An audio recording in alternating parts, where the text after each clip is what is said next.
My name is Abby Metcalfe, and I live here in St. Field, County Down, Northern Ireland.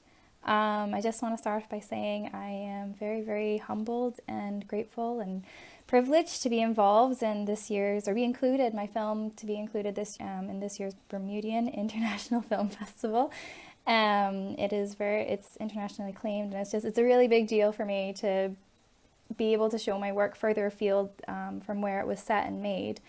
And I'm also really lucky, I think, to have some connections to Bermuda with my grandmother's from there, and my dad is over there, and I hope to work there. Actually, I hope to not work there, but I do hope to hopefully bring the filmmaking there maybe in a couple more years.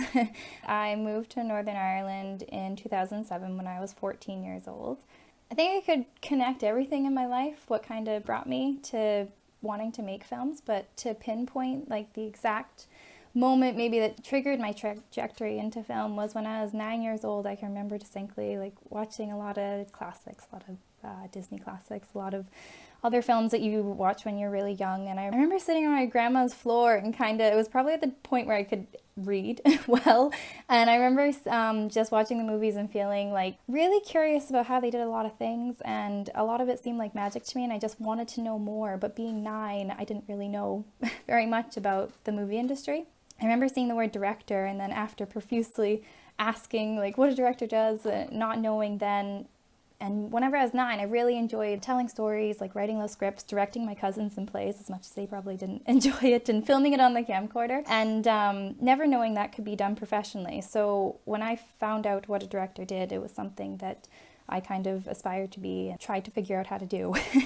Thankfully, since then, I studied at university when I came over here, and it's kind of given me a little bit more insight to what a director does. Also, like I said, when I moved over here in 2007 to Northern Ireland, it kind of coincided with, they've had quite a exponential growth in their film industry and TV industry. So there's been a lot of opportunities, and I've been really lucky to be in the right place at the right time and trying to get into that, which has definitely accelerated my interest in film, as well as given me the chance to be in an environment that like inspires me as well. The film Concrete Dreams was made as part of my final year at university studying film studies and production. It really came about from a big amalgamation, actually, of ideas and aesthetics and messages that I've always wanted to explore, but all kind of came together at one time where I got this opportunity to make a film, and I was like, yeah, I'm just gonna put it all together. The general overview of the film, it follows the story of a doorman who lives in Belfast, who's kind of like a unreliable, kind of flawed character narrator type. And so you're seeing the film completely through his lens. It's really, the message is, he kind of oscillates between dipping in and out of dreams and reality.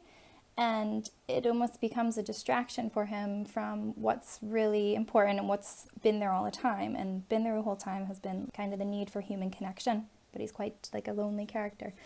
And the film gets resolved at the end. The person who's trying to connect to him, which turns out to be his little sister, through kind of like her clarity, and then him kind of coming to terms with, you know, being present in the moment and deciding that how he kind of perceived life was his own kind of choices, and then he sees clarity and it resolves like that. A lot of inspirations, probably some subconscious as well as conscious. I think a lot of things when I'm working on a project kind of come out of nowhere. I can't really trace their roots, but that's something that I've felt or experienced at some point in my life and then gets written into the script. Pinpoint a lot of the inspirations was, I remember I was walking back from Belfast, which is our city here, one night with my dad, and we were discussing, I had a project coming up and everything. He was trying to shoot some like influences and stuff, and I was trying to find my car after working, and I looked down a side street, and it was like a really strange moment because it was like this really beautifully lit side street of Belfast, and it had like a big crowd in the background, and there was this one guy kind of lonely wandering away from everybody, and it was these whitewashed buildings and like really cobblestone pavement and these like really dream lighting, kind of hazy lighting. And it just was a really special moment. I whipped out my phone. I had to take a picture of it because it just kind of became really surreal and everything kind of slowed down. And then it was that night that I got home and I started writing the premise. I started writing the script soon after. So I think a lot of the script and a lot of the ideas for the story are images at first, and then I kind of write around them as if I was experiencing them. If another inspiration was, we were discussing, or was thinking about like kind of like a different genre, like a film noir, but Ulster noir. And so it would take the inner and outer form of noir or traditional noirs, but only set in the backdrop of Northern Ireland and Belfast. So I thought that was something that would be kind of cool to pioneer for the screen, but I don't know if I achieved it or not. But I think the final inspiration, or the most important inspiration, was after having my daughter, Sam, in 2011, it gave me a really deeper sense of empathy and changed my perspective on the world around me. And so when I was writing the script, I think like she inspires everything I do through like messages and characters. It kind of translates into the films that I've made or anything that I've written. And Concrete Dreams was a good example of that because, for example, the child character in it, Leah, like the perceptiveness and confidence, she's like made in the image of my daughter, and then she kind of almost is integral to resolving the film and making the character see, or the protagonist see, kind of the error in his ways. So I always think it's really important to include like a child's perspective in films because they just see clarity, and it's something good to connect with. Filmmaking is such a collaborative effort, and the collaboration is so important, and it's very important to listen to others.